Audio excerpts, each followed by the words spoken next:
it is really important to recognize that many horses have radiological evidence of impinging spinous processes in the thoracic and/or lumbar regions, and these are not necessarily a primary problem, and there are many horses performing normally despite the presence of impinging spinous processes.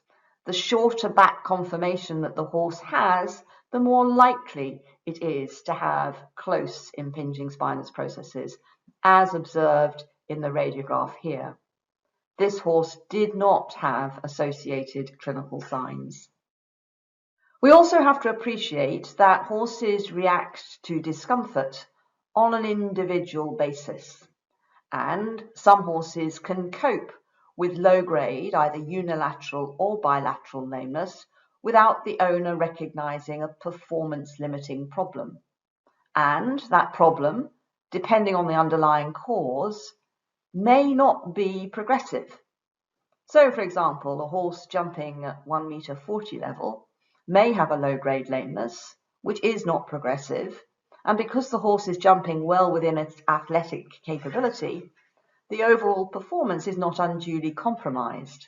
And because jumping horses are not judged on the quality of their gaits, and a lot of them do predominant work in walk and in canter, everybody is blissfully unaware of the underlying pain-related lameness.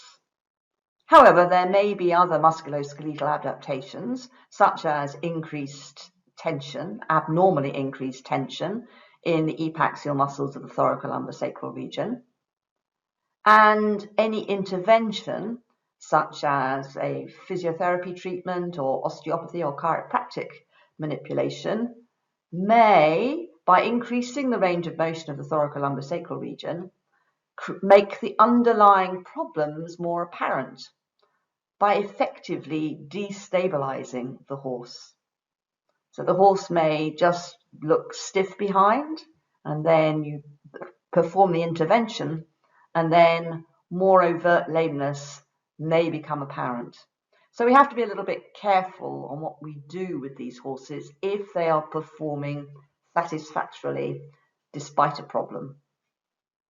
In the equine world, as I've already alluded to, there are many myths, and poor performance is often attributed to the rider's lack of ability.